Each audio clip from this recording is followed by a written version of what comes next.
Subscribe कीजिए हमारे YouTube channel Islamic world को और इस बेल आइकन को दबाना ना भूलिए हर रोज नया इस्लामिक वीडियो देखने के लिए। शुक्रिया। बेटा और बहू अपने कमरे में बैठे हुए कुछ ऐसी बातें कर रहे थे जिसको घर के बरामदे में बैठी हुई माँ ने जब सुना तो उसकी आंखों में आंसू आ गई। माँ रोने लग गई। जी हाँ दोस्तों, आज के इस वीडियो में हम आपको एक बूढ़ी माँ और उसके बहू और बेटे का ऐसा वाकया बताने वाले हैं जिसको सुनकर आपकी भी आंखों में आंसू आ जाएंगे।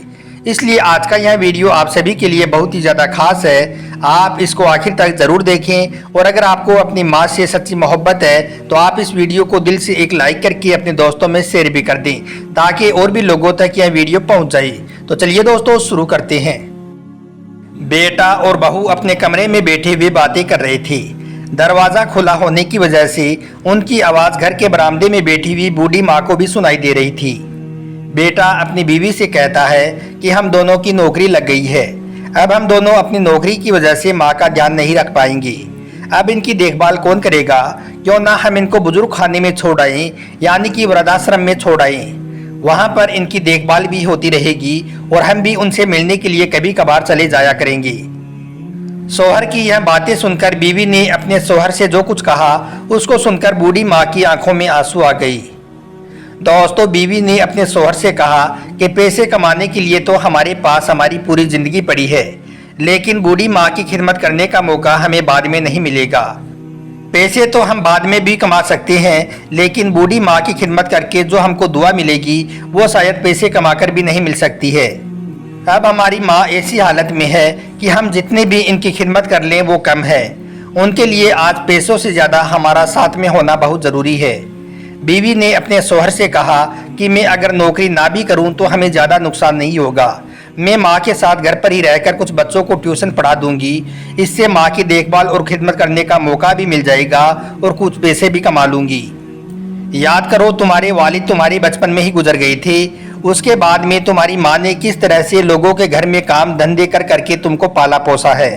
खुद मुसीबतें झेलकर तुम्हारी परवरिश कितनी अच्छी तरीके से की है। तुमको पढ़ाया लिखाया और इस काबिल बनाया कि तुम्हें आज एक अच्छी नौकरी मिल गई है। और जब आज तुम्हारी नौकरी लग गई है तो तुम अपनी बूढ़ी माँ को वृद्धाश्रम में भेजने की बात कह रही हो। लेकिन हाँ, तुम कुछ भी कहो, माँ हमारे पास में ही रहेगी और आखिरी दम तक मैं अपनी सासू माँ की खिदमत करती रहूंगी। माँ यह सब बातें घर के बरामदे में बैठी हुई सुन रही थी। जब उसने अपनी बहू के मुँह से यह बातें सुनी तो उसकी आंखों में आंसू आ गए और वो रोने लग गई। उसके बाद में वो रोते हुए अपनी जगह से उठी और कमरे में जाकर मसल्ला बिछाया और शुक्राने की नमाज पढ़ने लगी। नमाज से फारिग होकर उसने अल्लाह की बारगाह में अपने हाथ उठाए और बेटे और बहू के लिए दुआएं करने लगी और कहने लगी, ए अल्लाह, लाख मिन्नतों के बाद भी तुमने मुझको एक बेटी अता नहीं की। इस वजह से मैं कई बार आपसे नाराज़ हुई और कहती थी कि अल्लाह मेरी दुआ कबूल नहीं कर रहा है। लेकिन आज मुझे समझ में आ गया है कि तुमने मुझे बहू के रूप में बेटी अता की है। मुझे ऐसी बहू अता की है जो बहुत ही ज़्यादा अच्छी और समझदार है। ऐसी बहू नसीब वालों को ही मिला करती है। या अल्लाह, ऐसी बहू अता करने के लिए आपका लाख लाख शुक्रिया। ऐसी बहू पाकर मेरी ज़िंदगी कामयाब हो गई है। ए अल्लाह, मेरे बहू और बेटे को तू हमेशा खुश रखना और उन्हें हर काम में कामयाबी अता करना।